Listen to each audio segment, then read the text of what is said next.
خدا وقتی به انسان همت بده این دل حرکت بکنه، با پای شلم حرکت میکنی، به مراسم میرید، به جایی که خوبه میرید.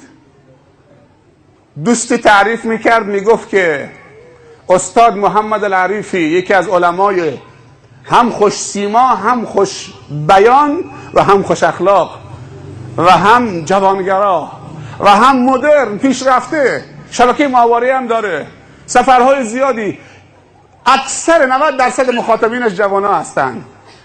تعریف میکنه، خواهرها خوب گوش بدن. میگم یک سفری به اروپا میرفتیم با یه دوستی، اصلا هواپیما که از یک کشور اسلامی عربی حرکت کردیم، رفتیم تو هواپیما، مهماندارای هواپیما مرد و زن. مردا میگه خیلی لباسشون عالی بود، یک کراوات زده بودن، حالا درست آستینشون کوتاه بود ولی قمیص دگمه ها بسته تا بالا، بعدم چه شلوار جوراب و کفشم پاشون بود. ولی اون خواهری که بغلش بود که باید چه کلا مثل مرد میپوشید کاملتر، خیلی یقه باز، آستینش کوتاهتر، دامن اصلا خیلی وحشتناک آرایش. مردی که حجاب خدا دادیش زانو تا ناف عورتش همه جاش پوشیده، زنی که از موی سرش تا پاش هم باید جوراب بپوشه. عربی هم صحبت میکردن، خواهر مسلمان خیلی خوش اخلاق، اصلا دوره کلاس میرن برای ارتباطات. اصلا ما هنری داریم آموزش میدن، هنر ارتباطات، روابط عمومی، اینا کلاس داره. میگه از لحظه‌ای که وارد شدیم همجور خوش آمد و حرف خوب و با یک صورت باز، حالا ما میخواستیم که تو صورتش نگاه بکنیم که بیادبی نشه، با ما داره صحبت میکنه. از اون طرف هم نمیتونستیم تو صورتش نگاه بکنیم و تو ظاهرش، خیلی خطرناک بود، انسان وسوسه میشه. میگه رفتیم نشستیم، ولکن ما نیست، آمد چیزی لازم نداره فلان. حالا چی بگی؟ خیلی خطرناکه.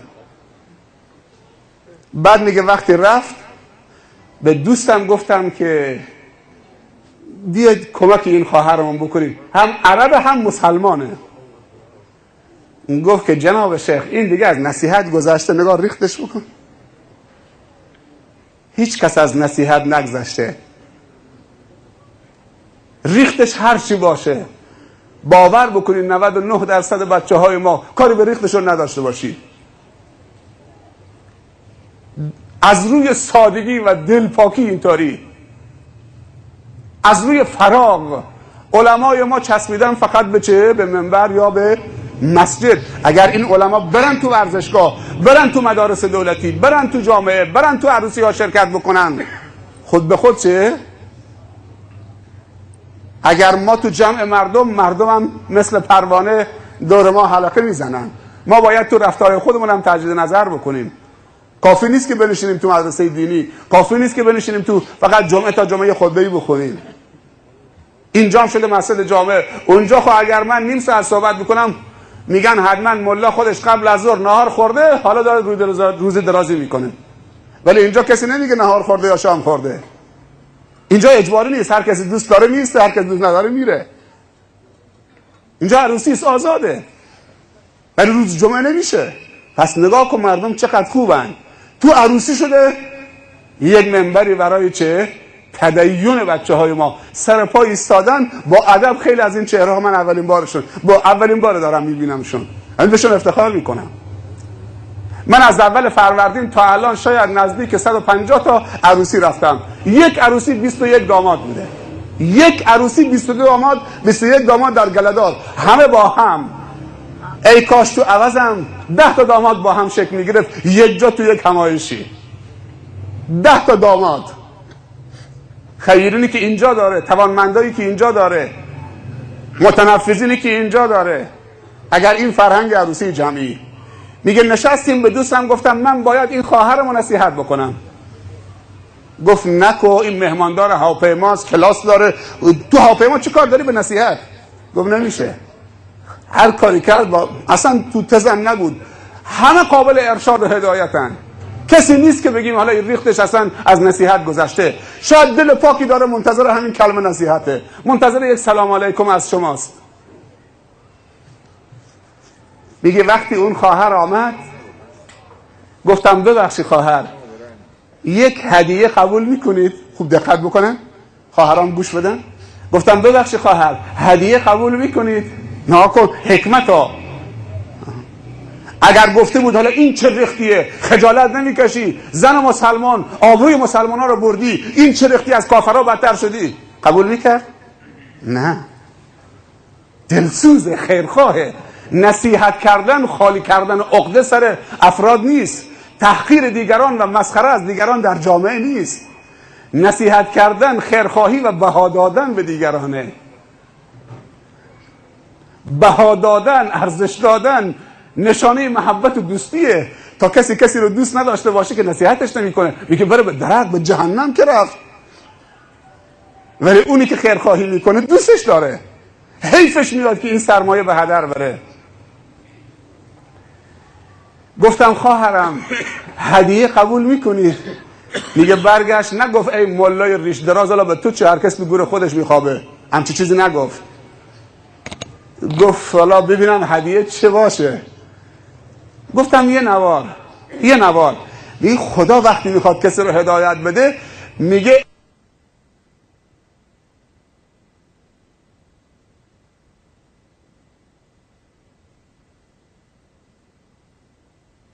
گفت عنوان نوار چیه؟ گفتم اوصاف و نساء الجنه، اوصاف زنهای بهشتی. میگه کار خدا رو فقط همین یک نوار، اونم اوصاف زنهای بهشتی تو کیفم بودن. هر تقبلی با یه عددی هم گفتم آیا قبول میکنید؟ افتخار میدید این هدیه.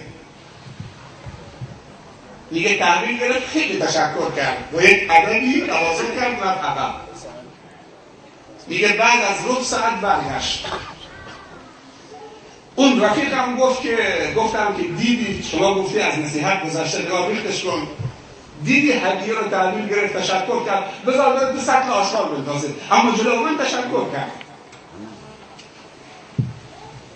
گفتم الحمدلله. 10 دقیقه ربع ساعت خواهره برگشت دختره. گفت که ببخشید برادر، معذرتاً یه نوار دیگه نیست؟ گفتم چه نواری؟ گفت این نوار یه جفتی داره، این نوار جفته، یکی نیست. گفتم منظورت میشه واضح‌تر بگی؟ من نمیدونم منظورت چیه. گفت که این اوصاف زنهای بهشتیه، جفت این نوار اوصاف رجال الجنه، اوصاف مردان بهشتی. الطیبین للطیبات، الطیبات للطیبین. زنهای پاک برای مردای پاک، مردای پاک برای زنهای پاک. اوائل سوره نوره. الطیبات للطیبین. من بعد از صحبتم از آقای سما خواهش میکنم این سرود افراح رو بخونه و سرود همین الطیبات للطیبین رو بخونه برای شما. چی میگی که این خواهر رفته عقب، سرمهماندار حاکمان مرد بوده، اونم عرب مسلمان بوده. گفت این آقای این ریش بلنده چی به تو داد؟ گفت که یک شریط اوصاف نساء الجنه. گفت نمیشه بری خواهش بکنی برای مردم یکی بگیری؟ این گفتم معذرتاً یا اختی، هم یک شریط بیشتر نبود، هم یک نوار، هم یکی بود، تقدیم شما کردم. دیگه باز تشکر کرد رفت. به نظر شما کار شیخ تمام شد؟ پدر مادرتون بیامرزه، کار شیخ تمام نشده.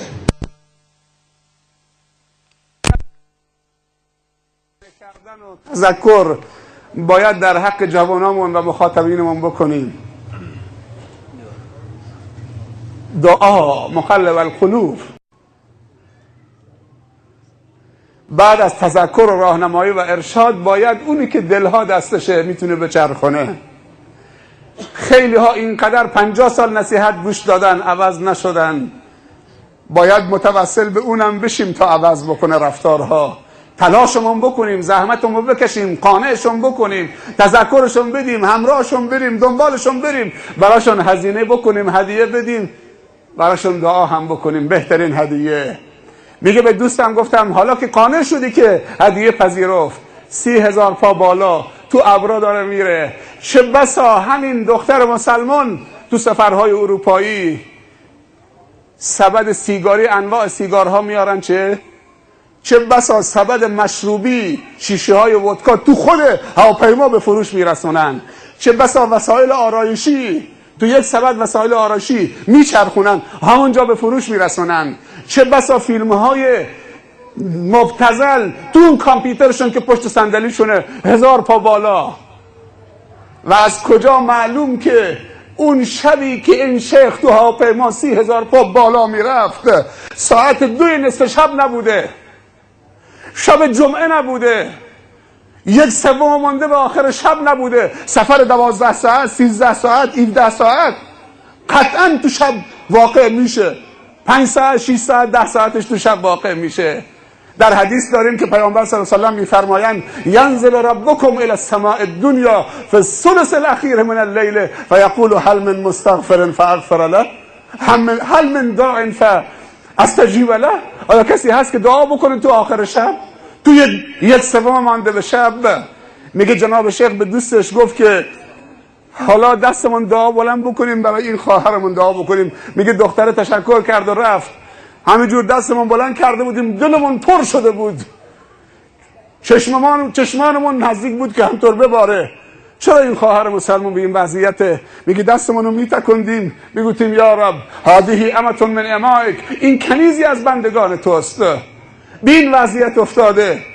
شاید مشکل تو خانواده بوده، شاید کوتاهی از ما بوده. خدایا این آبرو و ناموس و شرف امت اسلامی است، خدایا به آغوش اسلام و عفت و پاکدامنی و حجاب اسلامی بر بگردون. خدایا هدایت کاملش بکن، خدایا این سرمایه ها را برای ما حفظ کن. همینجور چه خدایا دلشو از هر سو به سوی خودت بر بگردون یا مقلب القلوب.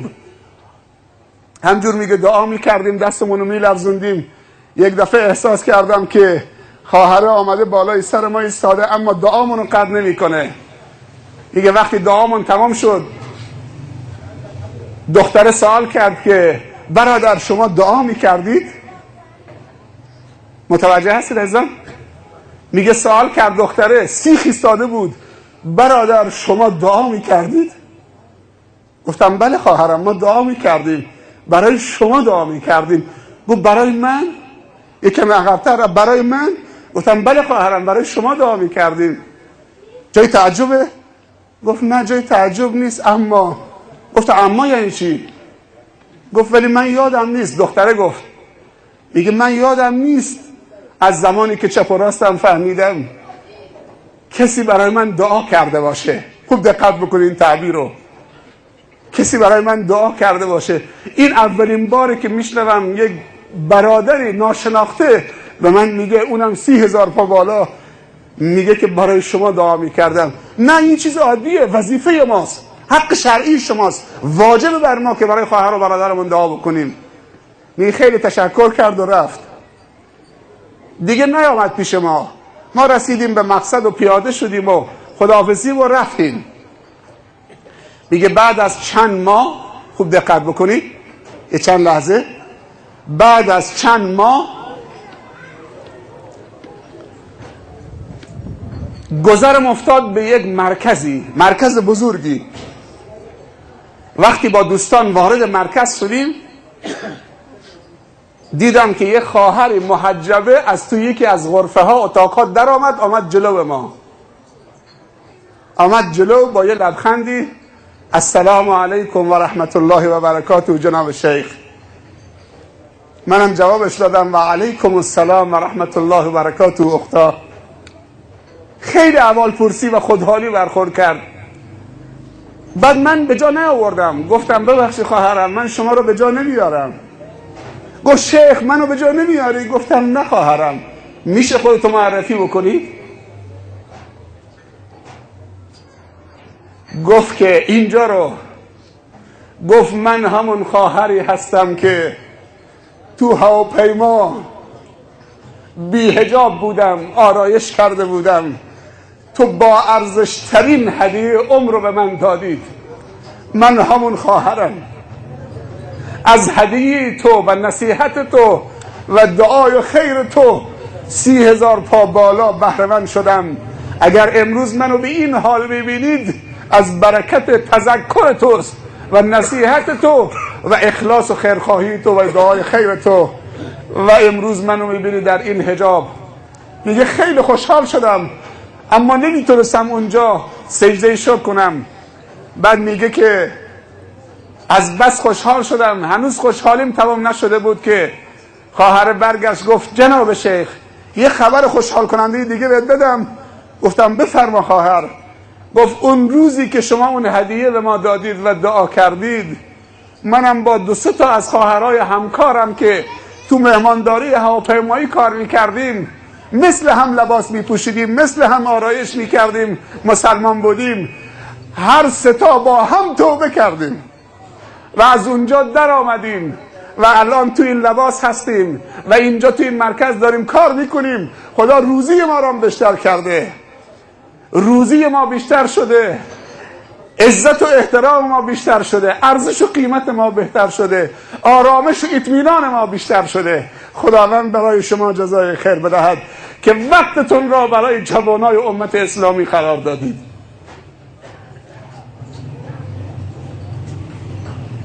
چند سال پیش نمایشگاه بین المللی کتاب تهران رفتیم، سال 1 بار برگزار میشه.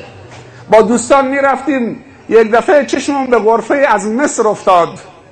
رفتیم اونجا کتابا رو بررسی میکردیم، چشمم به یک کتاب افتاد، کتاب کوچیکی بود در حد 100-200-150 صفحه. عنوانش جلب توجه کرد. عنوان کتاب این بود: الفنانات و التائبات، زنهای هنرپیشه توبه کننده. سبحان الله، چه دارم میبینم؟ عنوان کتاب الفنانات و التائبات، زنهای هنرپیشه مصری توبه کننده.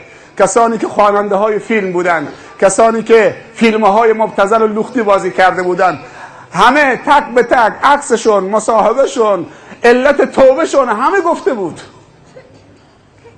بعد از چند ماه ناخودآگاه اخبار الجزیره، کانال الجزیره یک جایی دوستان گرفته بودن، یک دفعه یک قسمتی داره حالا از شریعت و الحیا یا یک سری بحثای دیگه داره، ولی این قسمتش نبود. حالا خیلی وقته.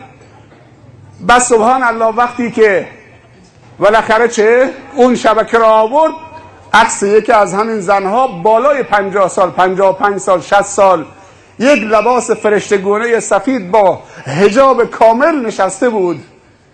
بعد مصاحبه باش میکرد که سبب و علت داستان هدایت خودتو تعریف بکن. وقتی اسمش بیان کرد که این زن کیه، این یکی از همونایی بود که تو اون کتاب من داستانشو خونده بودم.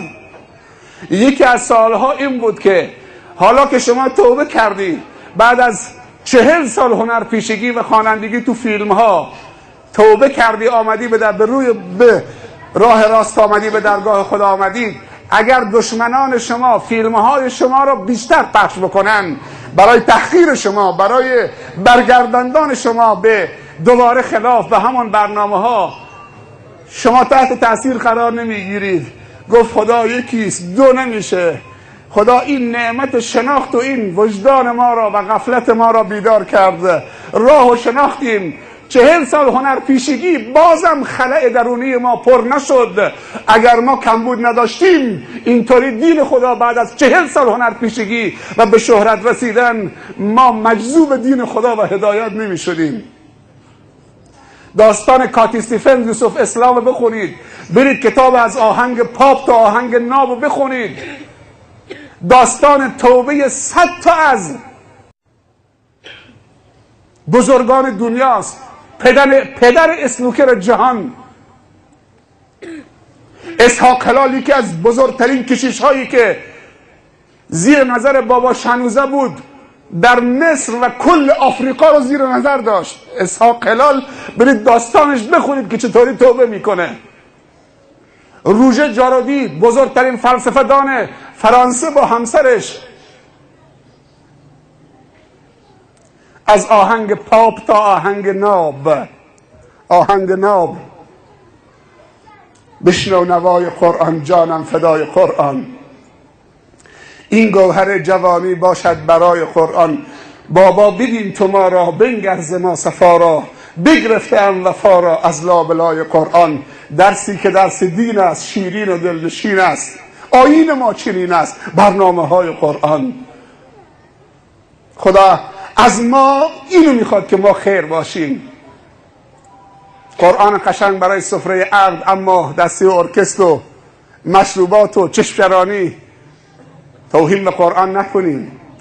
قرآن مثل یک عروسک و بیچک و اسباب بازی به آینه ماشین اینطوری داره میشه، به عنوان برکت. همون راننده سیگار هم میکشه، نماز هم نمیخونه، اما قرآن توی یک دستمال سبز پیچیده دور گردن فرمانش پیچیده.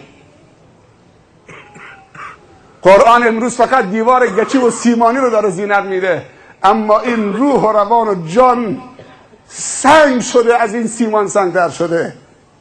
من بچه بودم، قبرستان سرو رو بلوار دانشمند امروزی بود.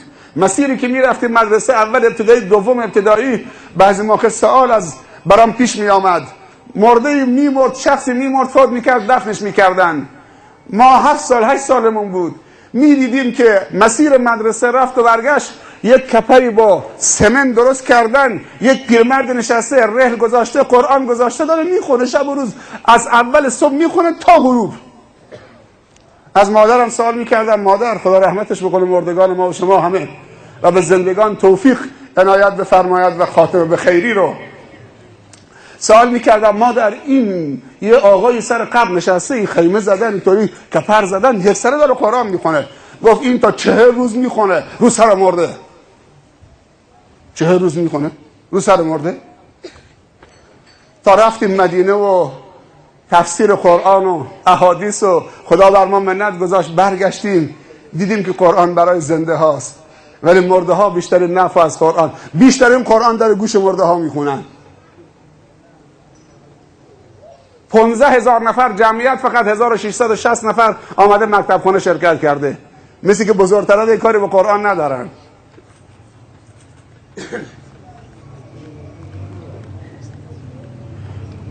بعضی ماشین ها قرآن به این کوچکی، قرآن ها اصلا خطش خوانا نیست، به این کوچکی، 30 جز به این کوچکی، فقط برای دکور تو ماشین، برای آویزان به آینه. اگر واقعا این راننده صاحب ماشین میخواد قرآن بخونه، یه قرآن جیبی بذاره تو داشبوردش، هر وقت فرصت پیدا کرد باز بخونه، با وضو هم رانندگی بکنه. ولی این قرآن به این کوچیکی که خوانا نیست، توهین نیست، مثل عروسک و بیچک اینطوری داره.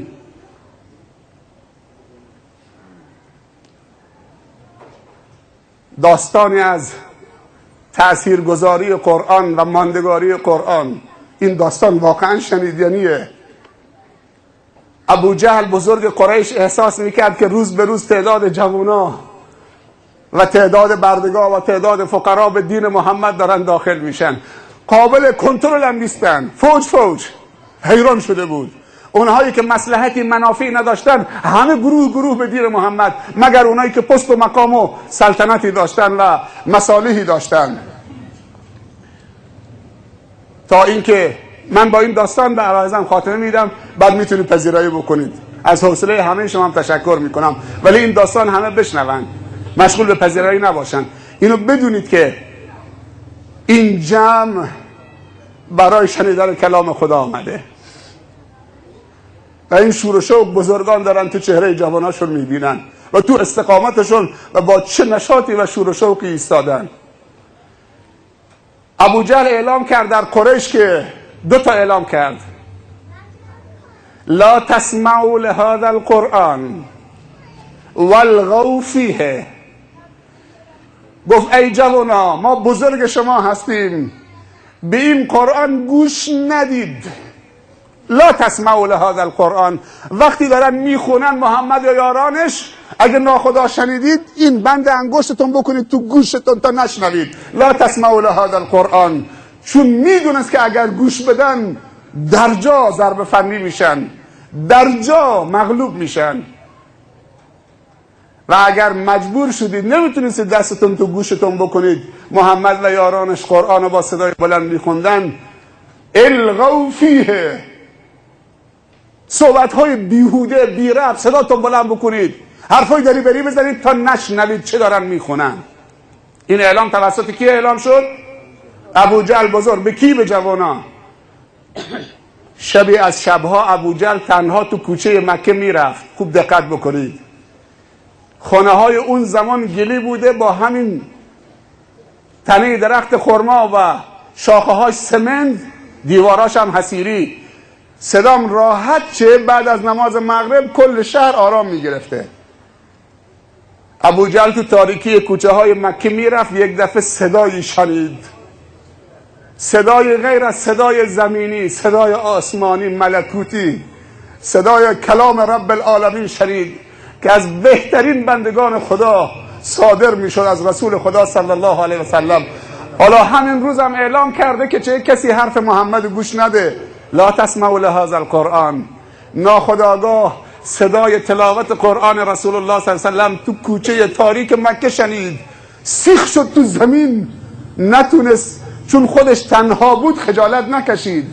اونجا تو جمع بود که غرورش اجازه نمیداد، ولی اینجا دیگه گوششو اینطوری گذاشت. خوب که گوش داد، تو تاریکی نگاه دور برش کرد، خودش تنهاست. گفت خودمو سیراب کنم از این کلامی که واقعا معجزه آساست. این کلام محمد نیست. یک دفعه احساس یک نفس گرمی کرد کنار خودش. بعد تو تاریکی نگاه تو صورتش کرد که نفر دومی از بزرگان قریشه. گفت ابوجهل شما؟ سرورم شما؟ گفت شما. گفت شطور دیدی ندیدی؟ بیست. دو نفری گوش دادن، مجذوب شدن. مدتی نکشید احساس نفس گرم سومی کردن کنارشون، نگاه تو صورتش کردن. سومین بزرگ قریش آمد ایستاد. چه خبره؟ شطور دیدی ندیدی؟ خودمونیم، گوش بدید چه خونده میشه. بعد از این که تلاوت رو گوش دادن، مجذوب شدن، نزدیک بود دیوانه بشن. این کلام چیه که قاضی دلها میشه، احساس آدم رو عوض میکنه، تولد دوباره به آدم میده؟ این کلام رب العالمینه. بعد که تمام شد، حلقه زدن، سه نفری به هم دیگه گفتن این آخرین بارتون باشه که اینجا میای. از هم تعهد گرفتن فردا شب این سه نفر از بزرگان اینجا نیان. گفتن اگر این جوانا ما را ببینن آبرومون میره، دیگه کسی از ما حرف شنوی نداره. ما بهشون گفتیم لا تسمعوا لهذا القرآن والغوا فیه. اگر ببینن که خودمون مخفیانه داریم گوش میدیم چه میشه؟ دیگه کسی از ما پیروی نمیکنه. تعهد به هم دادن، از هم جدا شدن. فردا شب سر همون ساعت اولین نفری که عهدشکنی کرد ابوجهل بود. نتونست طاقت بکنه. سر ساعت همونجا ایستاد، شروع کرد به گوش دادن. نگاه کرد خودش تنهاست. از اونها تعهد گرفته که نیان. چند دقیقه بعد دید که نفر دومم عهدشکنی کرد، نفر سومم آمد. شما دیگه آمدید، دست خودشون نیست، چه کنن که چاره دلشون نمیتونن بکنن. دوباره از هم تعهد گرفتن فردا شب سوم نیان. شب سوم دوباره ابوجهل عهدشکنی کرد، آمدن. بعد از این که شب سوم آمدن تمام شد، ابوجهل سفت و سخت صحبت کرد. گفت برادرای من میدونم که این کلام محمد نیست، این کلام بالاست. من میدونم که این محمد پیغمبر بر حق خداست، اما چه کنم که من بزرگ قریشم، من رئیس قریشم. چرا کلام خدا و نبوت بر یک بچه یتیم فقیر بی پدر و مادر بنی هاشم که عددی نیستن نازل بشه؟ این افتخار نصیب بزرگی چون من و طایفه من نشه؟ من با این کلام و این نبی که میدونم حق مبارزی میکنم. غرور و خودخواهی نگذاشت. چرا بر من نباشه؟ چرا من نبی بر حق نباشم؟ چرا این بچه یتیم؟ ما خیلی منحرف شدیم، خیلی کج رفتیم.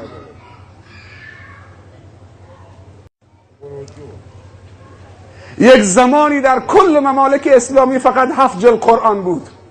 به روایتی 5 جلد قرآن نوشته در عهد حضرت عثمان. یکی فرستادن به مملکت مصر، فقط یک نسخه هدیه از طرف خلیفه به کل اهل مصر که نزد حاکم مصر نگهداری بشه، مردم بهش ارجاع بکنن. یکی در مکه، یکی در مدینه، یکی به شام، یکی به یمن. اما امروز تو هر خونه 30 تا قرآن هست. قرآن قشنگ برای سفره عقد و سفره حفظی، نه برای مطالعه، نه برای علم، نه برای فهم، نه برای تفسیر، نه برای عمل، نه برای ایمان، نه برای حلال و حرامش. قرآن برای سفره عقدش میخواد، برای ارگش نمیخواد،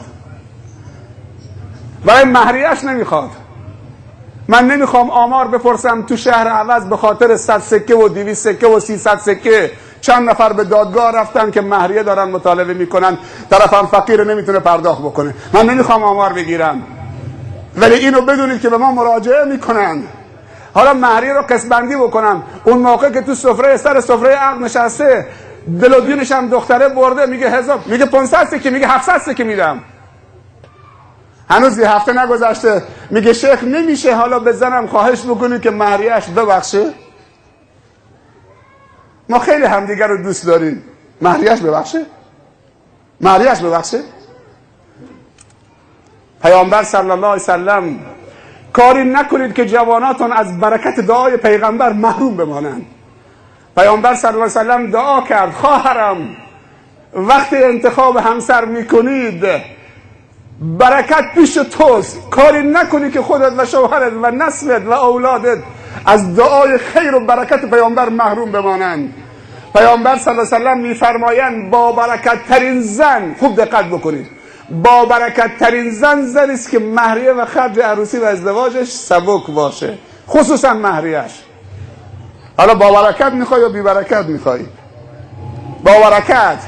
کی حاضر این برکت رو با شهامت تحویل بگیره؟ اول دختر خودت. اگر جوان سالم آمد بگو 1 سکه. به علما میگم که وقتی میخوان صیغه بخونن نگفتن 200 سکه، فکر نکنن به ملاها 2 تا 4 تا 8 تا، اگر که 500 سکه باشه درصد خودم میشه مثلا 200,000 تومان. اگر که 2 سکه باشه خب میشه 20,000 تومان، 10,000 تومان. پس هر چی سکه بالاتر باشه درصد منم بیشتره. نیت کردم 4 نماز 4 رکعت باشه، نیت کردم 4 تکبیر نماز فرض کفایه بر این میت حاضر، هر تکبیر 1000 تومان الله اکبر. هست داریم؟ نماز میت میخواد بخونه 2 قیرات ثواب داره. نماز خواندن، تشییع جنازه است و دفن کردن. هر قیراتی مثل کوه احد پیامبر گفته صلی الله علیه و سلم. میگه اول 4000 تومان هر تکبیر 1000 تومان بده تا بیام نماز بخونم، وگرنه نماز نمیخونم. مولای دیگه بیاریم. من عقد برادران عوضی رفتم تو خونهشون، من صیغه نمیخونم ولی من دعوت شدم، میخواستن صیغه بخونن، گفتن مهریه 100 سکه، گفتم من شاهد نمیشم. ما نشسته بودیم اونجا، گفتن یکم شما امضا بکنید، گفتم من امضا نمیکنم، معذرت میخوام. یه 10 دقیقه صحبت کردیم، رفتن تو اتاق خلوت در گوشی با مادر عروس صحبت کردن، بیرون آمدن لبخند میزدن، نگفتن شیخ بره گم شه، حالا بره. مولام رفت 100 سکه سکره، حرف مردی کیه؟ با لبخند برگشتن گفتن 1 سکه، گفتن 1 سکه. جای دیگه 150 سکه، 1 سکه. ولی من خواهش کردم، گفتم حالا 1 سکه به داماد گفتم شما انشالله حالا که با تو کنار آمدن، شما هم انشالله در اولین فرصت ثبت نام عمره یا حج انشالله خودت با همسرت برید عمره. قبوله؟ گفت قبوله. سفر اول فروردین به گلدار 21 داماد مجری برنامه یه خاطره تعریف کرد، گفت قدیمای ما در گلدار میگفتن اگر مشکلی دارید که فقط با دعا حل میشه باید بری پیش شخصی که مستجاب الدعاست. قدیما آبا و اجداد ما میگفتن بری پیش تازه دامادا و تازه عروسایی که تو حجله هن، اونا مستجاب الدعا هستن، در بزنید که براتون دعا بکنن. ما یک سفری به هرمز داشتیم، تو نماز جمعه همین خاطره رو گفتیم، دعا میخواید بری پیش تازه داماد و تازه عروس. یه پدری نشسته بود 50 سالش بود، این دست راست، همجور که من میگفتم تازه داماد تازه عروس چشمش اینطوری تکون میخورد. دیدم که به مزاجش نمی‌نشینه، گفتم پدرم نیستی که قبول نداری؟ گفت نه، تازه داماد اصلا نماز نمیخونه، مسته، مشروب خورده داماد. مستجاب الدعاست. عروس هم 6 وعده نماز تو آرایشگاه نخونده، اینا مستجاب الدعا. ولی قدیم دامادا مستجاب الدعا بودن، چون از فحشا فرار کردن به طرف عفت، به طرف خدا. کاری بکنیم که دوباره دامادا مستجاب الدعا بشن، با برنامه‌های خوب، نماز سجده شکر بخونن، خودش با همسرش کنار هم بنشینن، نماز بخونن، دست رو سر همسرش بذاره. دعا هست که وقتی تو حجره نشست با وضو کنار همسرش، خودش جلو بشه، همسرش پشت سرش نماز بخونه، شکر خدا بکنن، بعد دست بذاره رو سر همسرش دعا بکنه. دعا اینه با وضو: خدایا از خیر این همسر به من نصیب بفرما، هر خیری درش هست. ناکو چه دعاییه؟ خدایا از خیر این زن، از خیر این همسر. ولی امروزه داماد تو حجره رفته سکرانه، مسته با مهمونا پک زده، با مهموناش. مهمون از شهرستان آمده، جوونی میخواست عروسی اسلامی بکنه، همسایه ها نگذاشتنش، گفتن اگه تو پول ارکستر نداری 800,000 تومان پول ارگ و ساز مال خود اومدم. همسایه‌اش برای کلاس قرآن اگه گفتیم 3,000 تومان شهریه بیارید، ملا پول نگتن، ملا به قرآن پول نگتن. ولی طرف خیلی سخاوت داره، اگه پول ارکستر بدین من خودم تارم 800,000 تومان خود اومدم، تو خیال راحت باش. ما با هم دوستیم، این هدیه از طرف ما، تو اصلا قصه ارکستر نکن، پذیرایش هم با خود ما، پیکشو، کشیدنیش و نوشیدنیش. از حوصله همه شما تشکر میکنم. خداوند به همه شما جزای خیر عنایت بفرمایند. پذیرایی هم هست انشالله، زحمت کشیدن، استفاده بفرمایید، تناول بفرمایید، شیرینکار دنیا و آخرت باشید و در همه امورات زندگی خاتمه به خیر بشید. برای برادر عزیزمون عبدالکریم و همسر محترمشون هم از همه التماس دعای خیر داریم. خداوند در همه امورات زندگی موفق و مؤیدشون بگرداند. ثمره این ازدواج عفت و پاکدامنی، آرامش، رضای خدا، اولاد سالم، صالح و مصلح. بگید آمین. همه جوانایی که نتونستن ازدواج بکنن به برکت این جلسه پدرها مادرها هستند، خواهرها و برادرها هستند. اسباب ازدواجشون آسان، میسر، فراهم انشاءالله. ما برای خدمتگزاری آماده، ولی از این به بعد دیگه کمتر از 5 تا عروسی من عوض نمیام، یا 5 تا یا من نمیام. 5 تا، حتی اگه شده پدرها با هم 5 تا جمع بشن، اشکال نداره. بالاخره 5 تا برای افتتاح انشالله. از این به بعد دیگه عروسی جمعی. قبول انشالله؟ 5 تا، کم کم 10 تا 20 تا انشالله. آقا ستار بیا، این مال یه طلبی هم دارید دیگه، یه بدهی داره آقا عبدالستار سماک. اهل الاعراس الطیبات للطیبین، جزاکم الله خیر. اجمالا یک صلوات محمدی خط بفرمایید برای منم دعا